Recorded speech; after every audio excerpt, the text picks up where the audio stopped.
Okay, here we are again, part 3 this time, macros for the Terrified, and we are looking at the macro starter pack.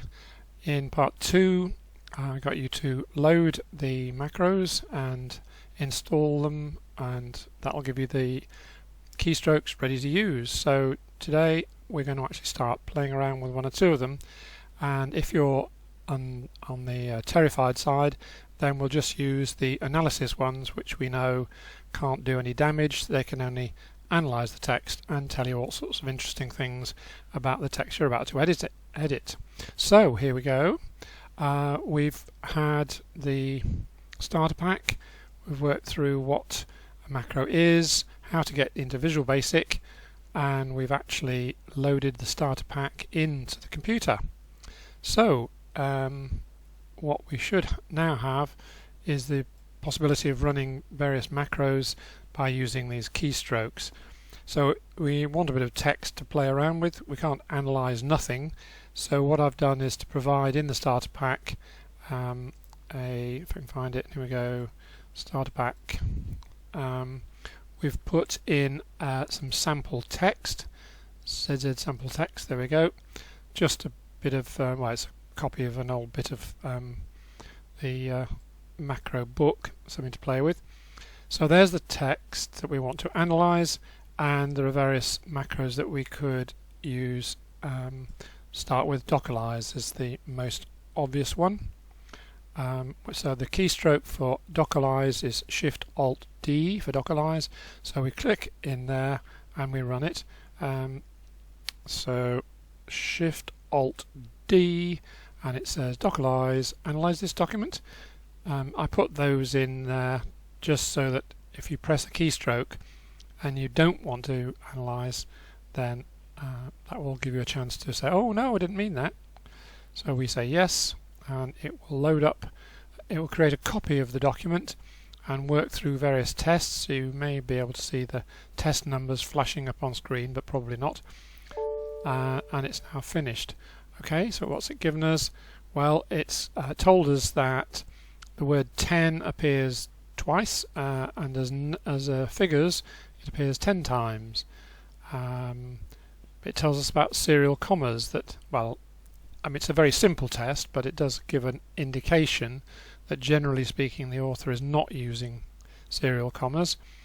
It looks at the different quotes, whether they're single, double, whether they're straight or curly, whether etc. has a full stop and so on. So there's all sorts of things there to do with punctuation, and further down there's some spelling things as well.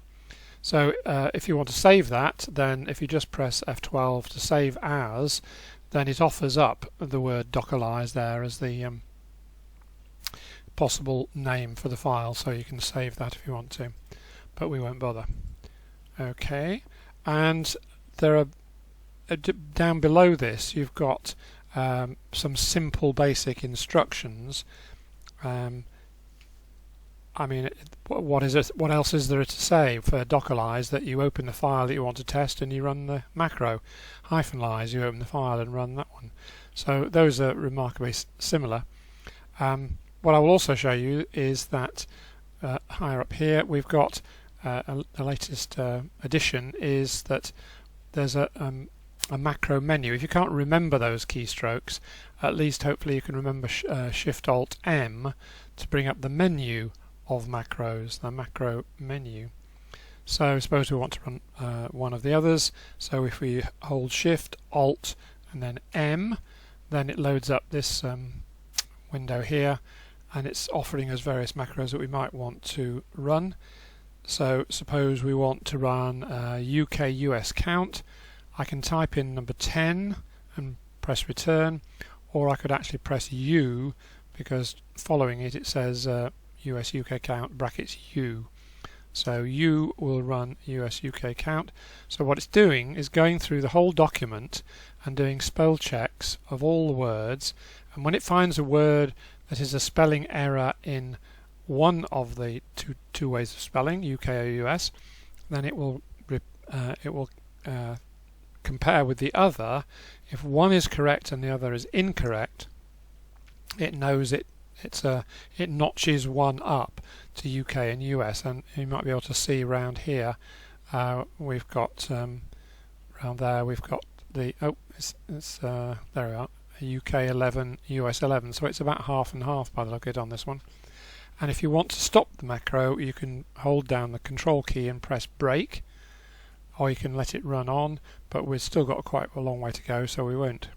But that's a general rule, that holding the control key and pressing the break key will stop the macro, and it will tell you can either end, in which case it drops out, or you can click debug, and this is useful when there's something going wrong.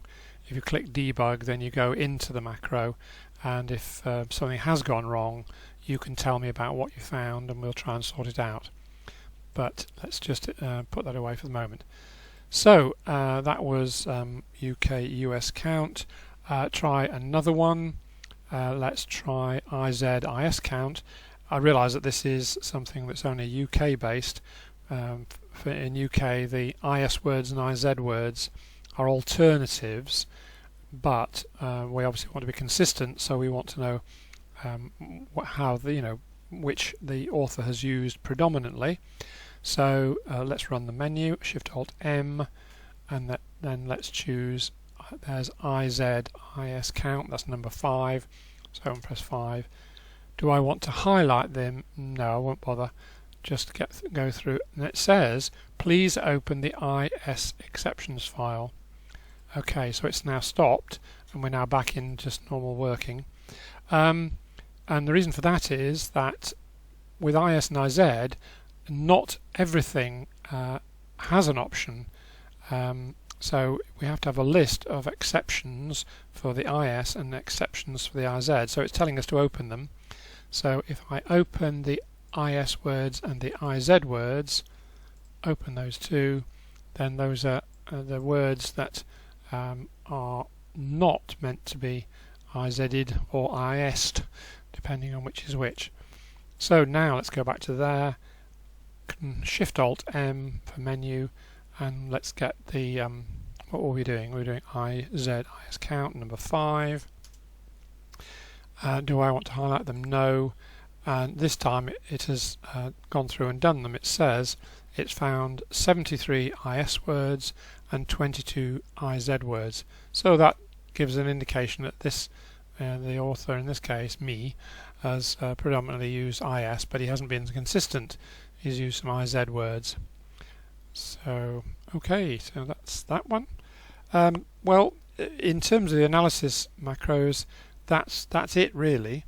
That's how simple they are. You just click in the file to be tested and run the macro. Well, that's it for now.